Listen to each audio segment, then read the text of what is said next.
আজকে অ্যাভাটার মুভিটা দেখলাম। তো আসলে অ্যাভাটার মুভি সম্পর্কে বলতে গেলে মানে হিরোইনটারে আমার খুব মানে হিরোইন না, ভিলেন ভিলেন যে মেয়েটা ও অস্থির অভিনয় করছে, খুব ভালো লাগছে।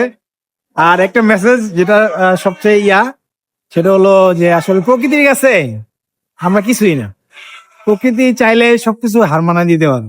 এটা হলো কি সবচেয়ে বড় মেসেজ।